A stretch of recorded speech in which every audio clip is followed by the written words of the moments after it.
ಇವತ್ತು ನಮ್ಮ ಜೊತೆ ಅದಾರ ಬಹಳ ಪ್ರತಿಭೆ ಅಂದ್ರೆ ನಮ್ಮ ಗೋಟೆ ಗ್ರಾಮದಾಗ ಹರಡಿದಂಥದ್ದು. ಈ ಕಡೆ ಗೋಟಿನೂ ಅಲ್ಲ, ಈ ಕಡೆ ಗದ್ದಾಳಲ್ಲ, ನಡ್ಬರ್ಕ ಅದಾರ ಈ ತಂಗಿ.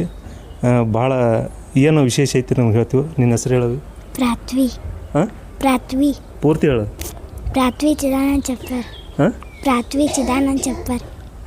ಪೃಥ್ವಿ ಚಿದಾನಂದ್ ಚಪ್ರದ ಅಂಥೇಳಿ ಬಹಳ ಪ್ರತಿಭೆ. ಇವರು ಏನು ಮಾಡ್ಲಾತ್ತಾರಪ್ಪ ಅಂದ್ರೆ, ಈ 2 ವರ್ಷದಿಂದ ನಮ್ಮ ಗಾನ ಸುಧಾಕರ್ ಅಂತೇಳಿ ನಿಮ್ಗೆ ಯಾರಿಗೂ ಗೊತ್ತಿಲ್ಲ, ನಿಜಗುಣ ಸುವಿಗಳ ತತ್ವ ಪದಗಳನ್ನು ಜೀವನದಲ್ಲಿ ಅಳವಡಿಸ್ಕೊಂಡವರು ಗಾನ ಸುಧಾಕರ್ ಅಂತೇಳಿ. ಹುಲ್ಯಾಳದ ಮಾದೇವಪ್ಪನವರು ಕೊನೆಯ ಕಾಲಘಟ್ಟದಲ್ಲಿ ಇವರಿಗೆಲ್ಲ ಸಂಗೀತ ಕಲಿಸೋದ್ರು, ತತ್ವ ಪದಗಳನ್ನು ಕಲಿಸೋದ್ರು, ನಿಜಗುಣ ಶಿವಿಗಳರ ಭಜನೆಗಳನ್ನು ಇವರಿಗೆ ಕೊನೆ ಕ್ಷಣದಲ್ಲಿ ಕಲಿಸುವುದಂಥದ್ದು ಕ್ಷೇತ್ರ ಯಾವುದರ ಗೋಟೆ ಗ್ರಾಮ.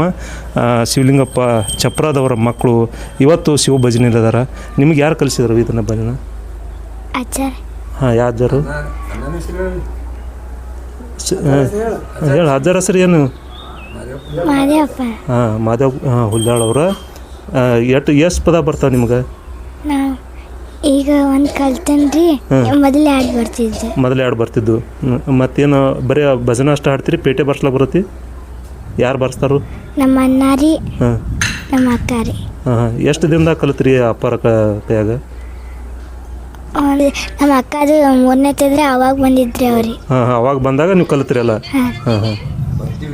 ಇವರು ಹಾಡುಗಳು ಎಷ್ಟು ಬಹಳ ಪ್ರತಿಭೆ. ಯಾಕಂದ್ರೆ ನಮ್ಮ ಪರಂಪರೆ ಉಳಿಬೇಕಾಗೈತಿ. ಯಾರ್ದಪ್ಪ ಅಂದ್ರೆ ನಿಜಗುಣಗಳ ಶಿವಿಗಳವ್ರದ್ದು.